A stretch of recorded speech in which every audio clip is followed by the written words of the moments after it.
Dear students, I'm Dr. Prashant Wadikar from Government Arts and Commerce College, Ahwadan, and today I'm going to discuss the topic Niti Aayog, that is a part of syllabus of TY and subject that is Indian economy, recent trends. Friends, we are going to cover these topics. Like first, beginning of planning commission, uh, beginning of planning in India, then functions of planning commission, why Niti Aayog, what are the difference between Niti Aayog and planning commission, and meanwhile we will discuss short note on Niti Aayog. You can see the symbol of Niti Aayog that I have put in my PPT. Now, beginning of planning. Very firstly, one engineer named M. Visweswarai, he wrote a book named Plan Economy, and in that he discussed about planning of India. This book, I think, it was published in 1934, and then after Indian National Congress in leadership of Jawaharlal Nehru and economist Professor K.T. Shah, they have put one plan for India. And meanwhile, in 1939, Second World War started, so they dropped this idea. And in 1945, obviously, it was end of Second World War. So a group of industrialists uh, gathered at Bombay House, and that is headquarters of Tata Corporation, and G.R.D. Tata, Singhania, and the industrialists of that time, they have gathered and they discussed about how Indian economy can be developed, especially with the reference of industrialization, and they put some sort of notes that the government role is very important, because it was time when the nation has deficit of resources. Literacy rate was very low. The mineral resources were not exploited. There was a complete absence of infrastructure. So in 1945, the Bombay Plan was put forward. After independence, in March 1950, the setup of Indian Planning Commission, that process started, and this is the history of how the momentum of planning Indian economy started. This is just introduction. Then function of planning commissions. Obvious, the functions of planning commission. These are the 7 points. These questions can be asked you as a 2 marks question. Assessment and management of resources for economic development of nation.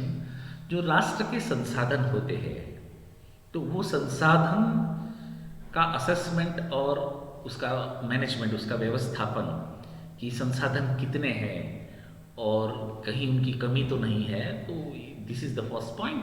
Second point, to plan effective and balance use of resources of nation. जो भी राष्ट्र के संसाधन हैं, उसका उसका effective तौर पे, असरकारक तौर पे, और एक संतुलित तौर पे उसका उपयोग कैसे हो सके, that is second point. Third is to set priorities.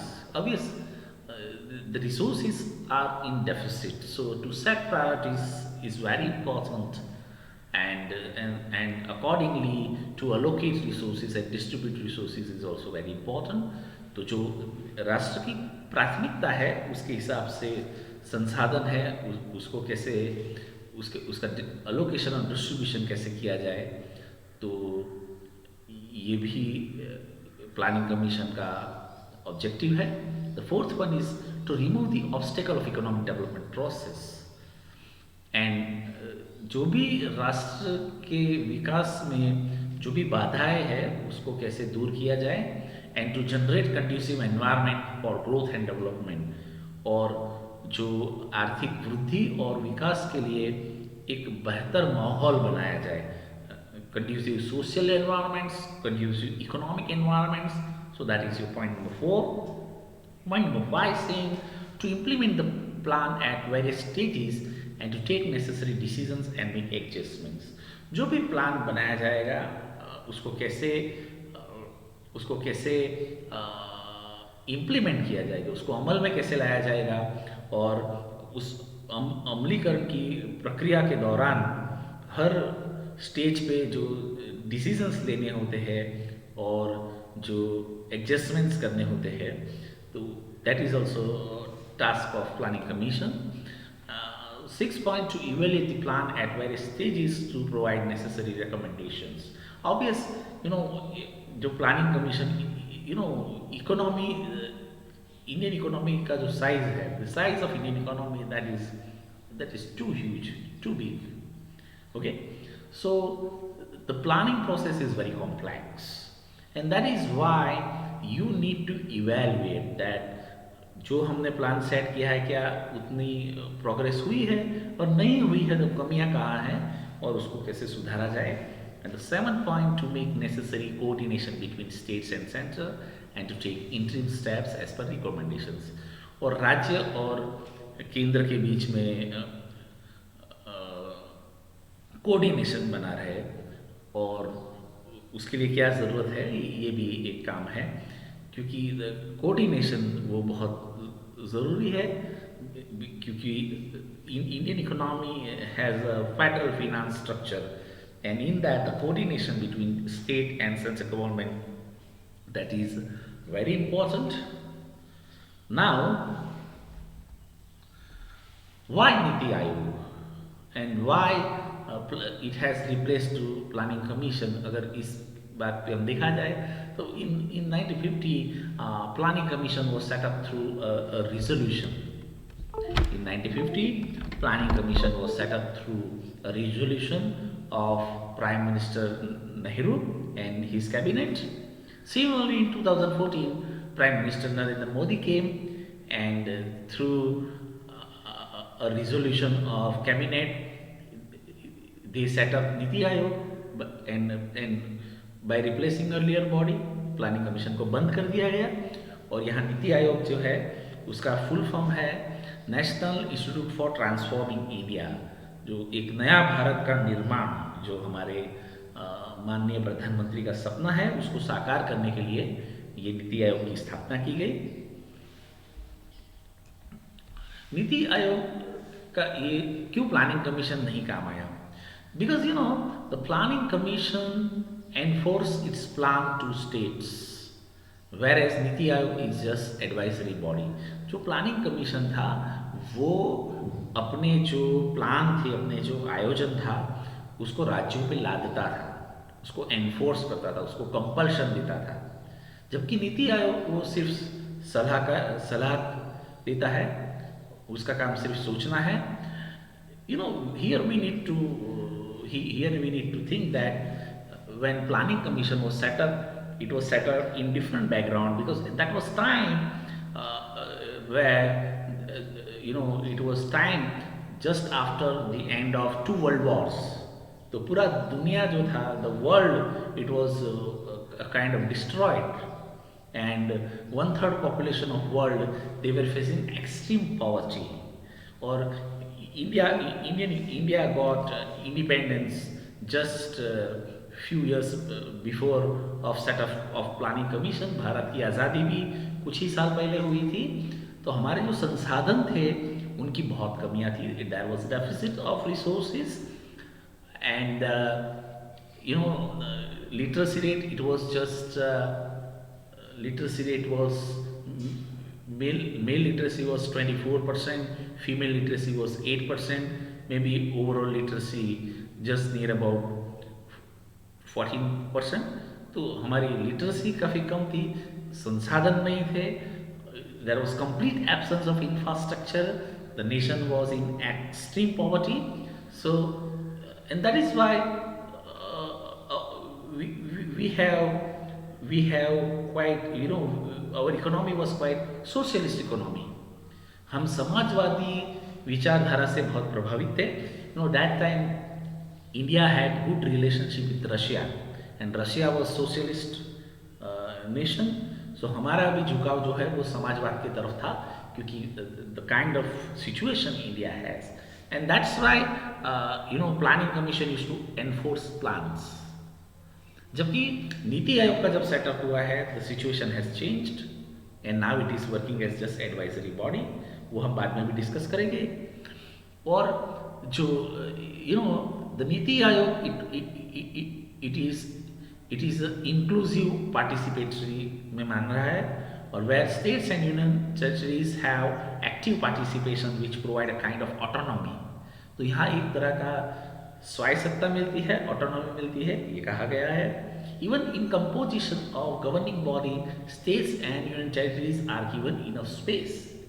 जो इसकी जो गवर्निंग बॉडी है, इसको जो कार्यान्वित करने के लिए जो भी व्यवस्थाएं बनी हैं, उसमें राज्यों और यूनियन टेरिटरीज का बहुत बड़ा दायित्व दिया गया है. उनको भी एक दायित्व दिया गया है, उनकी भी यहाँ भागीदारी है.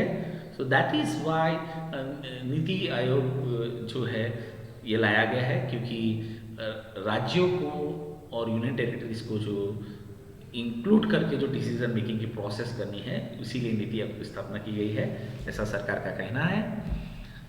Let us C difference between NITI Aayog and planning commission. So you will understand why Niti Aayog is comparatively good than Planning Commission. Again, the origin of Planning Commission took place in quite traditional background. What is this traditional background? ये traditional background क्या है? तो दो विश्व युद्ध के बाद का समय, भारत की आज़ादी के बाद का समय, and that was time there was absence of resources, I will say, instead of deficit resources. The literacy rate was very low. The resources were unexploited. There was complete absence of infrastructure, and that's why we emphasize on socialism. जबकि नीति आयोग का जब establishment हुआ है, NITI Aayog was established with reference to progressive existing economy, which focuses on removal of poverty and unemployment with raising the standard of development through market forces. तो planning commission की तरफ socialism की तरफ झुकाव था, और स्पेशली 1991 के बाद मार्केट फोर्सेस को हम एम्पावर कर रहे हैं. जो बाजार का जो मैकेनिज्म होता है, बाजार तंत्र है, उसको हम ज़्यादा ताकत दे रहे हैं. तो जब हम बाजार तंत्र को ज़्यादा ताकत दे रहे हैं, तो हमें नई व्यवस्था की ज़रूरत है.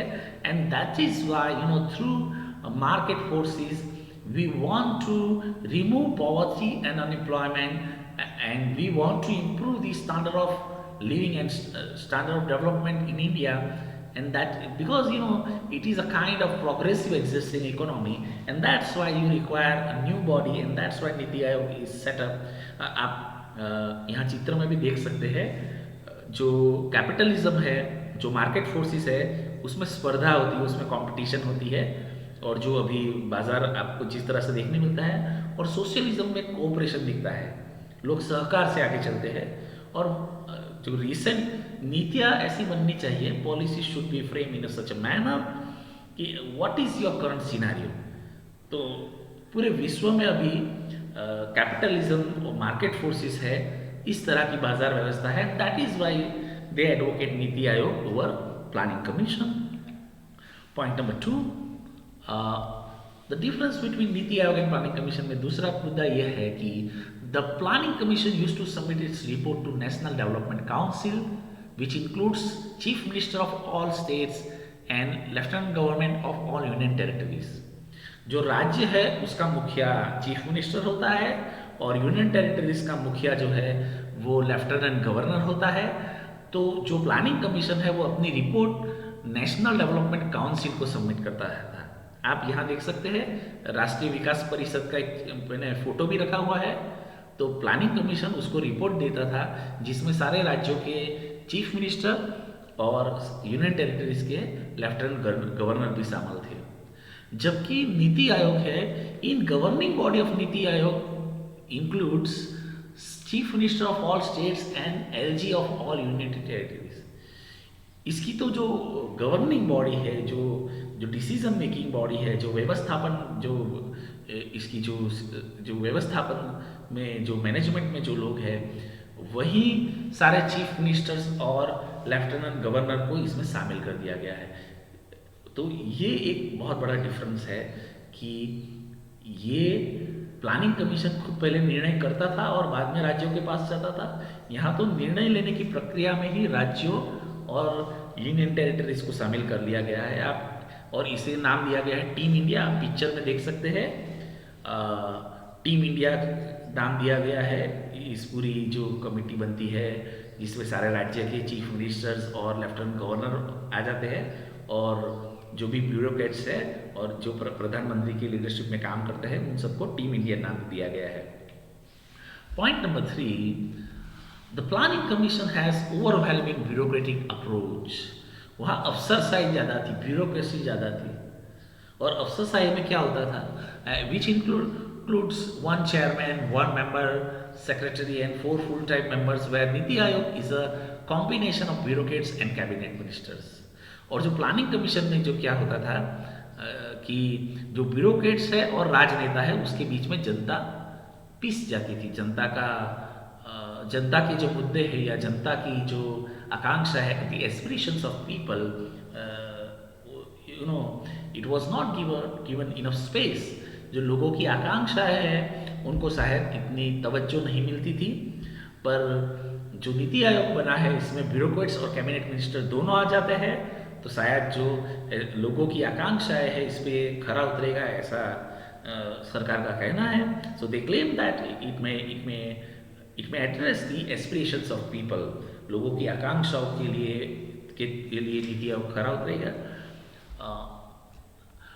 Planning commission used to frame policies and allocate resources to states.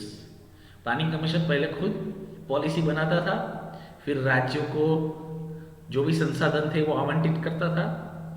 That is ask for the consent of state, और उसके बाद वो राज्य को पूछता था कि आपको कैसा लग रहा है। जो नीति आयोग है that allocate resources to states. Okay, NITI Aayog जो है, whereas NITI Aayog allocate resources to states and union territories after their consult। नीति आयोग है वो पहले राज्यों को पूछता है कि आपको क्या चाहिए, और प्लानिंग कमीशन है वो पहले निर्णय ले लेता था और बाद में राज्यों के पास जाता था। पर नीति आयोग निर्णय लेने से पहले ही राज्यों को पूछता है। यहाँ मैंने एक चित्र रखा है, ये जो कार्टून है इसमें इंदिरा गांधी जी दिख रही है और ब्यूरोक्रेट्स दिख रहे हैं, और राज्य है उनकी जो स्थिति है वो इस चित्र में ऐसा दिखाया गया है। उनकी स्थिति बेगर्स जैसी थी।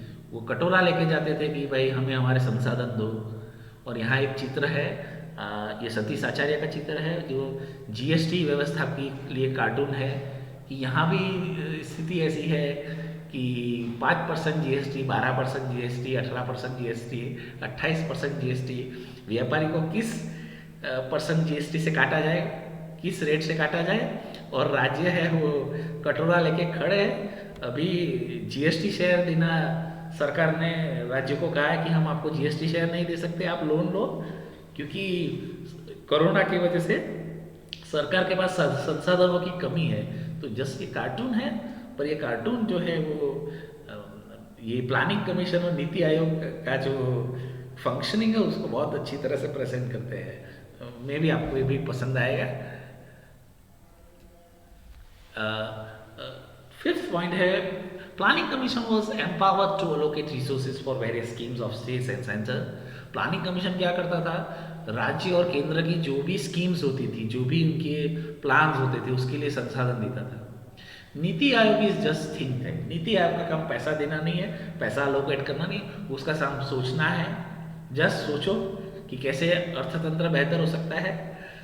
हाँ, आप देख सकते हो यहाँ भारत की इकोनॉमी का एक कार्टून रखा गया है, और क्योंकि भारतीय Indian economy that is you know Indian economy that is symbolised as elephant, तो इकोनॉमी को एलिफेंट के तौर पे दिखाया गया है और कैसे इकोनॉमी को आगे लेके जाएंगे। और अभी तो इकोनॉमी थोड़ी पटरी से उतर गई है, तो सोच के उसको ऊपर ले जाना पड़ेगा। आप देख सकते हैं, कार्टून मैंने रखा हुआ है क्योंकि लेक्चर को थोड़ा लाइट बना सके। सो NITI Aayog is just think tank, उसका काम सोचना है, उसका काम कोई भी बड़े बड़े डिसीजन राज्यों पे थोपना नहीं है, अलोकेशन करना नहीं है। Planning commission enforce its plan to states, planning commission अपने निर्णय है वो राज्यों पे थोपता था, whereas union territories have active participations which provide a kind of autonomy, और वो राज्यों को ज़्यादा तवज्जो देता है। यहाँ हमने देखा है, यहाँ वापस एक मैंने चित्र रखा है, प्लानिंग कमीशन के समय क्या होता था, सेंट्रल गवर्नमेंट है उसकी चक्की में सारे संसाधन रखे जाते थे, राज्य लाइन में लग के उसमें से ले रहे हैं। ये कार्टून है, ये कार्टूनिस्ट की कल्पना है। और एक दूसरा कार्टून है जहाँ राज्य, केंद्र और राज्य दिखाया गया है, केंद्र के पास पैसा है, जीएसटी है, और राज्य पैसा मांगने आ रहे हैं पर केंद्र उसे मना कर रहा है। तो ये जस्ट चित्र है जो कार्टून है, उससे हम इकोनॉमी को भी समझने की कोशिश करेंगे।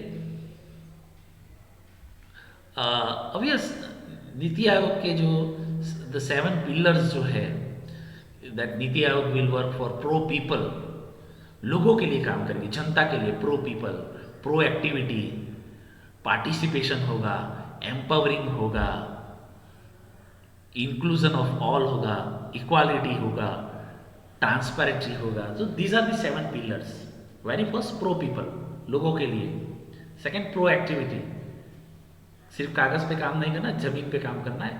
हमारे यहाँ बाकी जो ब्यूरोक्रेट्स हैं वो कागज पे बहुत अच्छा काम करते हैं, कागज में किसी भी राज्य को नंबर 1 वो बना सकते हैं, पर नीति आयोग ये क्लेम करता है कि वो प्रो एक्टिविटी रहेंगे। दूसरा है पार्टिसिपेशन, इसमें भागीदारी बहुत ज़रूरी है। भागीदारी राज्यों की होनी चाहिए, केंद्र शासित प्रदेशों की होनी चाहिए, केंद्र की होनी चाहिए। इसके अलावा जन भागीदारी भी बहुत इम्पोर्टेंट है। एम्पावरिंग, ये राज्यों को ज़्यादा अधिकार देगी, ये लोगों को ज़्यादा अधिकार देगी, ऐसा इसका कहना है। इंक्लूसिव ऑफ ऑल, सब लोगों को शामिल करेगी। ओके, जैसे हमारे प्रधानमंत्री कहते हैं सबका साथ सबका विकास, तो सबको शामिल करेंगे, ऐसा इनका कहना है। इक्वालिटी, समानता के आधार पे रखेगी, और ट्रांसपेरेंसी। तो आखिर में ये what they are doing nation building. तो सोच तो अच्छी है, काफ़ी अच्छी सोच है। Now establishment of NITI Aayog की हम बात करें तो from 1 January 2015 the NITI Aayog has replace planning commission, and NITI Aayog work as think tank of nation Indian government. The body has a larger role to achieve sustainable development in federal structure, which has approach to work from bottom to top rather than top to bottom. Planning commission के लिए blame होता था कि वो top से bottom काम करते, ऊपर वाले सोचते हैं फिर नीचे वालों को काम दे देते हैं, पर यहाँ नीचे बॉटम टू टॉप पे काम होगा, ऐसा इन्होंने क्लेम किया है। Action plan of NITI Aayog, NITI Aayog में क्या है, एक तो 3 साल का एक्शन प्लान होता है। For 3 year they have action plan, for 7 year they have strategy, and for 15 years they have vision document. तो यहाँ जो 5 ईयर स्ट्रेटजी है उसमें क्या लक्ष्यांक रखे गए हैं वो सब दिखाया गया है, कि जो इन्वेस्टमेंट रेट है वो 29 है, उसको बढ़ा के 36 कर दिया जाएगा। हमारी इकोनॉमी जो 2.7 पे है उसको 4 ट्रिलियन करना है। टैक्स जीडीपी रेशियो 17 से 22 करना है। एक्सपोर्ट जो है वो 478 बिलियन डॉलर से 800 बिलियन, उसको एक्सपोर्ट को तकरीबन डबल करना है। पर कैपिटा इनकम है उसको $1900 से $3000 लेके जाना है। लेबर लॉज में इम्प्रूवमेंट लाना है। तो ये जो सरकार ने 5 ईयर्स की स्ट्रेटेजी रखी है, आपके किताब में ये नहीं दी गई है पर मैंने किया है, तो ये 5 ईयर की strategy and government will work through उसकी जो स्कीम्स है, स्वच्छ Bharat, digital India, Ayushman Bharat, quality of education, अभी तो न्यू एजुकेशन पॉलिसी भी आई है, तो इसके थ्रू सरकार काम करेगी, ऐसा सरकार का स्वप्न है। ये आपका सिलेबस का हिस्सा नहीं है, जस्ट फॉर इंफॉर्मेशन मैंने ये ले लिया है। नीति आयोग का objectives of your, this is part of your syllabus. Very first objective, fostering cooperative federalism, achieve involvement of state. तो हमें जो हमारे टारगेट्स है उसको कोऑपरेटिव फेडरलिज्म के साथ, राज्यों की भागीदारी के साथ, इस राष्ट्र के जो भी राष्ट्र विकास के, इकोनॉमिक डेवलपमेंट के, इंडियन इकोनॉमिक डेवलपमेंट के जो भी ऑब्जेक्टिव है उसको कोऑपरेटिव फेडरलिज्म के साथ अचीव करना, जिसमें राज्यों की भागीदारी होना चाहिए। That is first point. Second, formulation of plans at village level and aggregate at higher level, कि जो माइक्रो और मैक्रो लेवल है, गांव के लेवल पे भी प्लानिंग होना चाहिए और पूरे राष्ट्र के लेवल पे भी प्लानिंग होना चाहिए। तो इसको मैं, एक टर्म होता है earthworm views and eagle views. Earthworm वो जमीन पे रहता है, उसको जमीन की बातें पता होती है। ईगल आसमान में रहता है, उसको एक पूरा व्यू पता होता है। तो वैसे गांव का भी डेवलपमेंट होगा और पूरी अर्थतंत्र पे भी नज़र रखी जाएगी। तो ऐसे काम होगा। Special attention to section at risk of not benefiting adequately from economic progress. जो समाज का गरीब तबका है उस पर स्पेशल ध्यान दिया जाएगा, क्योंकि उसको आर्थिक विकास की जो प्रक्रिया है उसका जो फायदा है वो उस तक नहीं पहुंचता है, तो उस पर खास ध्यान दिया जाएगा। Economic policies that incorporates national security interest, और जो भी आर्थिक नीतियाँ बनाई जाएगी, the economic policies will serve in a manner the national interest will be serve. राष्ट्र का हित सर्वोपरि रख के काम करेगी ये बॉडी। Feedback from concerns innovative improvements, जो भी राज्य है, यूनियन टेरिटरीज है, इन सब से फीडबैक लिया जाएगा, इन सब से समय समय पूछा जाएगा कि आपको क्या चेंजेस लाना है। और partnership with national and international think tanks, जो भारत में जो बौद्धिक लोग हैं, जो अर्थतंत्र के बारे में, देश के बारे में बेहतर समझ रखते हैं, और देश सिर्फ अर्थतंत्र नहीं है और पूरे विश्व में जो लोग रखते हैं, ऐसे जो थिंक टैंक है, ऐसे जो बुद्धिजीवी है, उनको पार्टनरशिप दी जाएगी और उनके साथ मिलके राष्ट्र विकास की प्रक्रिया की जाएगी। Creating a knowledge innovation and entrepreneur support system, एक पूरा इकोसिस्टम बनाया जाएगा। एक तरफ उसमें नॉलेज को जनरेट किया जाएगा, एक तरफ इनोवेशन, नया नया संशोधन किया जाएगा, और एक तरफ नियोजन, एंटरप्रेन्योरशिप डेवलपमेंट, और ये सारा एक इकोसिस्टम बनेगा जिससे डेवलपमेंट की प्रक्रिया बहुत फास्ट हो जाएगी। प्लेटफॉर्म फॉर रिजोल्यूशन ऑफ इंटरसेक्टरल और इंटर डिपार्टमेंटल इश्यूज, जो the different sections of economy and different departments, उसके बीच में एक कोऑर्डिनेशन स्थापित होगा और उसके बीच में बेहतर तालमेल के साथ काम होगा। ये भी नीति आयोग का काम है। State of the art resources centre for research on good governance, और भारत में गुड गवर्नेंस, एक अच्छी सरकार कैसे काम करती है, उसका कॉन्सेप्ट डेवलप नहीं हुआ है। And that is the biggest limitation, कि हमारे देश के लोगों को ये पता नहीं है कि गुड गवर्नेंस क्या होता है। तो नीति आयोग जो है वो गुड गवर्नेंस का जो मापदंड है उसको रेस करने का काम करेगी और उस पर काम करेगी, तो ये बहुत अच्छी बात है। Focus on technology upgradation and capacity building. Capacity building and technology upgradation किसी भी देश के आर्थिक विकास के लिए बहुत ज़रूरी है, चाहे वो कृषि क्षेत्र हो या इंडस्ट्रियल सेक्टर हो या सर्विस सेक्टर हो। तो NITI Aayog will focus on technology upgradation and capacity building, so that is also very good.